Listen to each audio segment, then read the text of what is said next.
Halo, assalamualaikum warahmatullahi wabarakatuh. Ketemu lagi dengan Joko 25 Seedling Farm, Klinik Tani dan Agronema.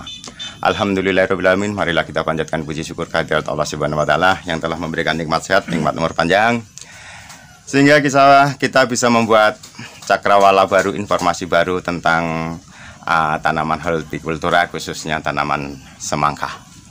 Dan mudah-mudahan untuk pemirsa sekalian selalu diberikan limpahan rezeki, umur panjang, dan nikmat sehat. Amin ya robbal alamin.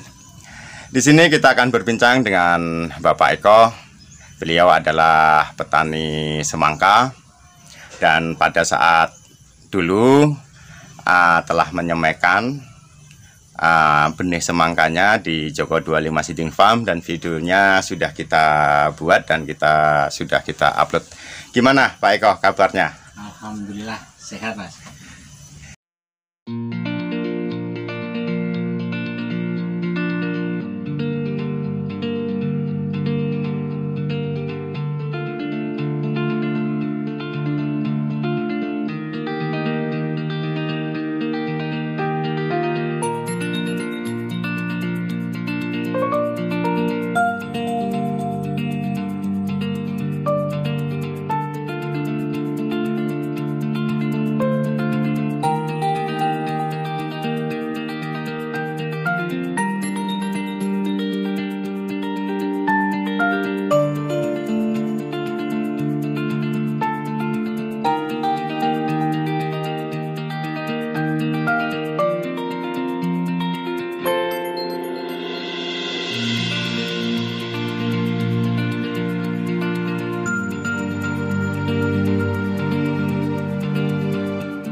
Kalau untuk cuaca kita memang nggak bisa cuaca itu kan kehendak alam, kehendak yang kuasa, kita Betul. bisa menghindari.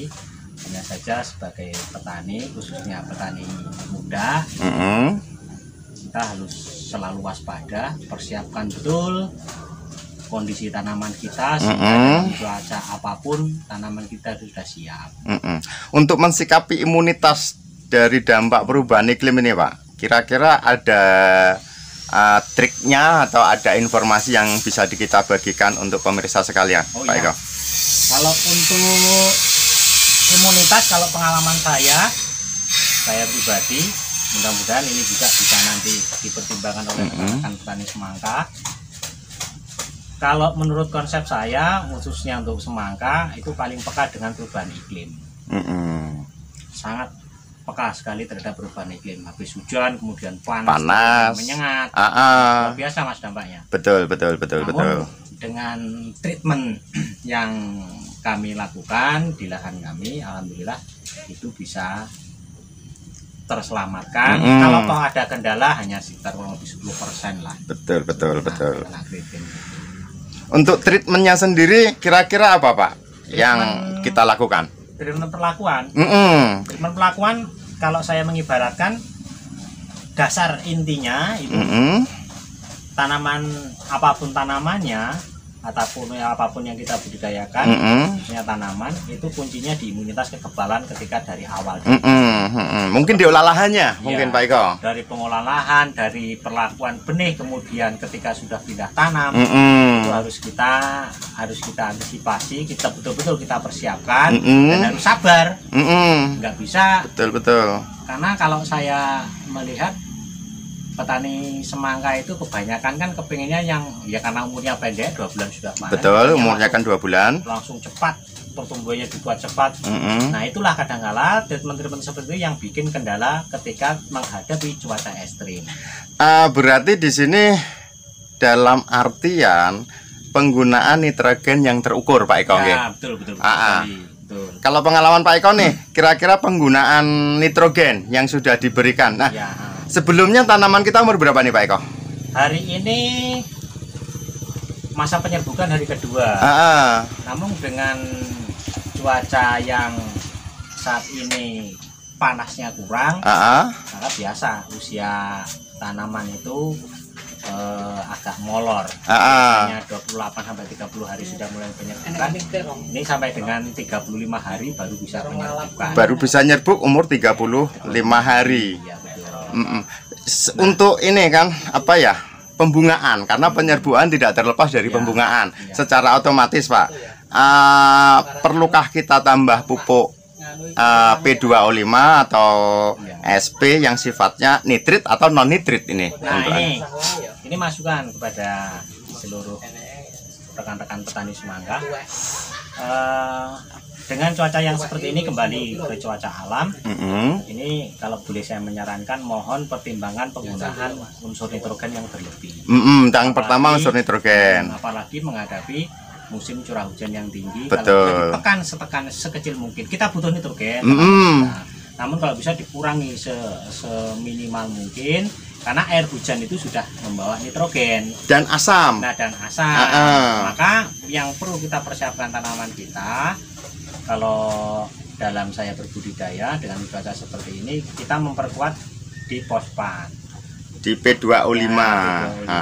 Kita perkuat, kita bisa membutuhkan berbagai merek, kalau bisa yang nitrat. Yang nitrit berarti yang kita pakai yang nitrit yang mudah terserap oleh tanaman. Kalau merek terserah Mas. Kalau merek monggo lah.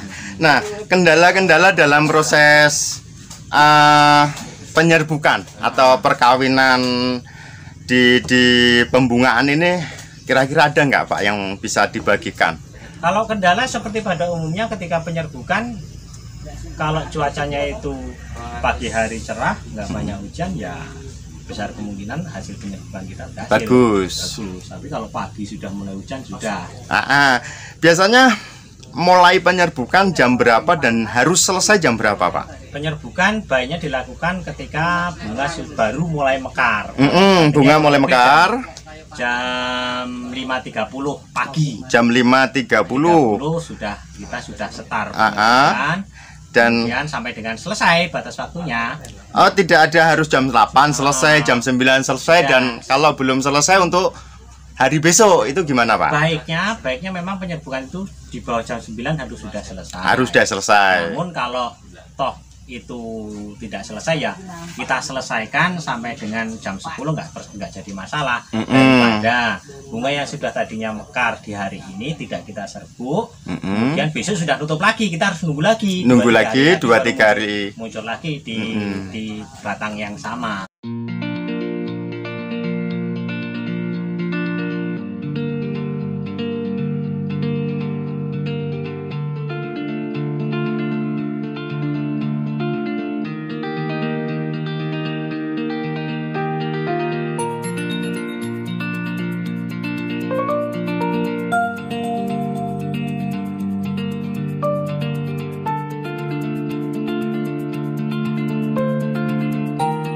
Penyerbuan atau ngawin enggak, bahasa semangkanya penyerbuan atau ngawin ini biasanya diambil di golor daun berapa Pak Eko? Kita biasanya ngambil di buah yang kedua dan tiga, kurang lebih yang antara 14 sampai daun 15 ke atas. Jadi minimal 14. Minimal 14 daun. Kalau di daun 7? Kalau di daun 7 bakal buah kadang-kala muncul. Tapi kalau kita paksain kita serbu ya jadi. Tapi buah tersebut dari pengalaman saya loh ya, tidak akan maksimal. Buahnya akan sulit untuk membesar maksimal, itu sulit, dan kemudian gampang pecah. Jadi di idealnya minimal di daun 14. Minimal di daun 14. Ke atas sampai 20 sana. Malah lebih bagus dibandingkan di bawah daun 14 yang terkendala di pembesaran buah nantinya. Seandainya ada kendala di pembesaran buah yang lambat, walaupun kita sudah ambil di daun 14, kira-kira ada tipsnya nggak Pak Eko? Untuk bagaimana nih supaya besar? Kadang-kadang yang utama kan iklim, yang kedua kadang-kadang kita perbanyak nitrogen, secara otomatis daunnya selalu membesar, tapi buahnya mengecil. Nah, kira-kira ada trik-triknya gimana itu Pak Eko? Kalau proses penyerbukan sudah selesai, bakal buah sudah kemungkinan besar jadi, kurang lebih sebesar gelas aqua segini, itu sudah kemungkinan jadi. Tinggal kita mulai melakukan proses pembesaran. Proses pembesaran ini tergantung dari yang pertama, kalau menurut saya memang asupan nutrisi pupuk khususnya harus diperkuat unsur kalium. Oke, terima kasih banyak Bapak Eko yang telah meluangkan waktunya untuk berbincang dengan kita, berbagi informasi tentang bagaimana budidaya semangka di kondisi dampak perubahan iklim yang tidak bisa kita pastikan. Mudah-mudahan memberikan cakrawala baru dan informasi kepada kita, dan sebatas ini yang bisa kita berikan informasinya, kurang lebihnya mohon maaf. Dan saya akhiri, billahi taufiq wal hidayah. Wassalamualaikum warahmatullahi wabarakatuh.